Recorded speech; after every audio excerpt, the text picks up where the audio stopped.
Hello and welcome. So, a few days ago, you were given a worksheet titled Direct Current Circuits. And I had asked you to work on the problem and try to solve the problems by yourself. I had also given you the answers, so which means that you could actually check your work to make sure you get the right answers. So, some of you may have been comfortable doing it, some of you maybe not have been comfortable doing it. So in this video, what I'll do is I will work through the problems and I'll sort of show you how to get the answers for some of them, actually for all of them. So please watch carefully.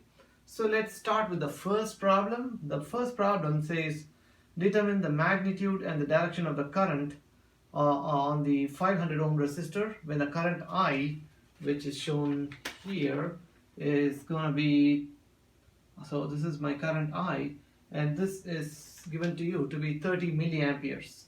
So let's try to solve the problem now. So for this, I'm going to use the Kirchhoff's laws to solve these current-based circuits.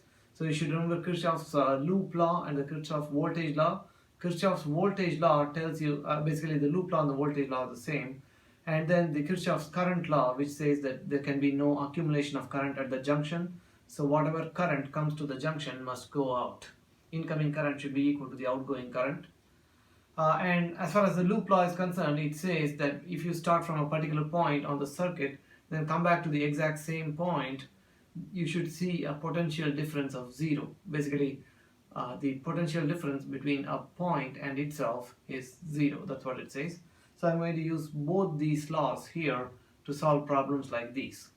So as you can see here, I have drawn the circuit here. You got a 500 ohm resistor, 15 volt battery, the resistor R, whose values is not given to us, and then we have the 10 volt battery and the 30 volt battery, and then we have the 400 ohm resistor. So here the thing is, it's a little bit tricky. You may remember some of the problems that we did in the class. We assume that the current through the loop, through the first loop is I1, current through the first loop, second loop is I2, and so on. But in this case, it's a little bit tricky because it's given to you that the current through this circuit is I. So this is what I'm going to do. Now, let me also tell you there are several ways of doing this problem, but this is just my way of doing it. It doesn't have to be your way. So anyway, so this is what I did. First, what I did was I labeled each and every point on the circuit, each and every junction on the circuit. So let's call it A, B, C, D, E, and F. Right, and as given in the problem, you got this current I coming here, and now when the current I comes, let's follow the current I. So when it enters this junction, you see that it has two ways to go, right? Either it can go through the resistor R, or it can go through the 30 volt battery. So it will split itself. So I'm going to call the current through this resistor R as some current, let's say I1, and I'm going to say that the current that goes to the 30 volt battery is some I2. So we can follow through this current I1 and I2 as we go along. So this I2 current goes through the 30 volt battery and then goes through the 500 ohm resistor and then arrives at this junction.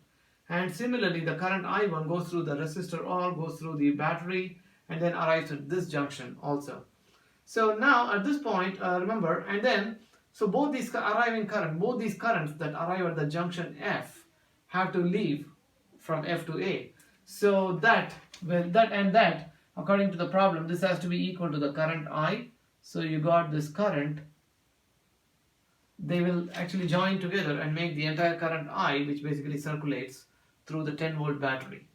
So as you can see here, so this current I1 which comes here plus this current I2 which comes here, I1 plus I2 should be equal to I, just like here. Okay, so that said, now our job is to actually find the current through the 500 ohm resistor. Let's see how we can do that. So this is what I did. What I did was I considered the Kirchhoff's loop law for this particular loop. I considered the loop A, B, C, D, E, F, A. So starting from point A and coming back all the way to point A, right? And obviously the potential difference should be 0. So let's go ahead and see and what kind of potential differences I see. So the first thing, as I go from point A to B, I see that I'm seeing a 10 volt battery, and I'm going from the negative end of the battery to the positive end of the battery, which means I'm gaining voltage. So I'll say 10, positive 10, right? That's the first thing. What's the second thing that I encounter? Yes, so that's going to be the 400 ohm resistor, right? And you can see, so through the 400 ohm resistor, we are traveling in the direction of the current. So you know that when you go through a resistor in the direction of the current, you lose potential, right? I have to write a minus 400 I here, because I is the current through this 400 ohm resistor, right? And then what next? Now I'm going to the 30 volt battery. Am I going from the negative end to the positive end, or positive to negative? Yes, you're right. So I'm going from the negative end to the positive end of the battery. So which means that I will gain potential. So I'll write plus 30 here, meaning 30 volts. I'm suppressing the units because it makes it easier to do the math, right?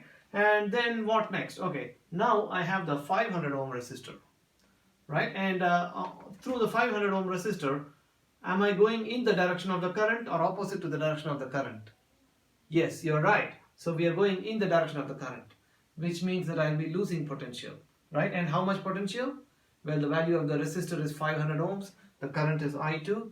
So it would be 500 times I2. I'll be losing that much potential. So let me write down minus 500 I2, right? And this quantity has got to be 0 because I'm coming back to the same point, right? So there you go. So now, and the value, remember the value of the current I is already given to us. I is given to you to be 30 milliamperes.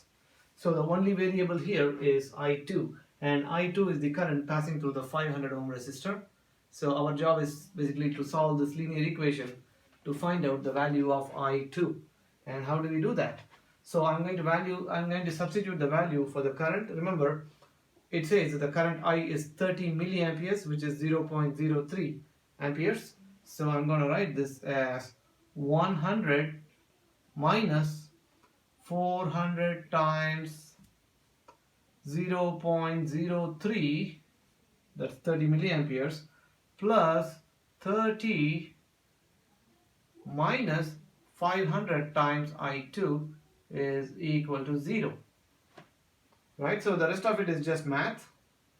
So 400 times 0.03 is 12. So my expression becomes, I'm sorry, this is not a 100, this is actually a 10. I apologize for the error. This should be a 10. So I have 10 minus 12 plus 30 minus 500 times I2 is equal to 0. Right, and I have to solve for the value of I2. So 10 minus 12 is negative 2, plus 30 is negative 20, is positive 28. So I have 28 minus 500 times I2 is equal to 0.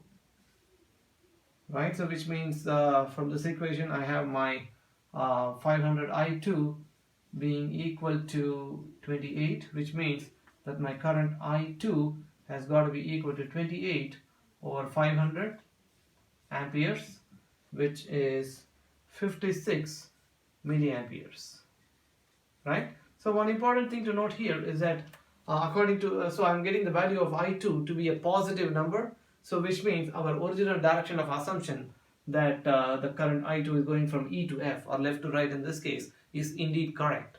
So the current through the 500 ohm is 56 milliamperes going from left to right. So which means that the correct choice is A.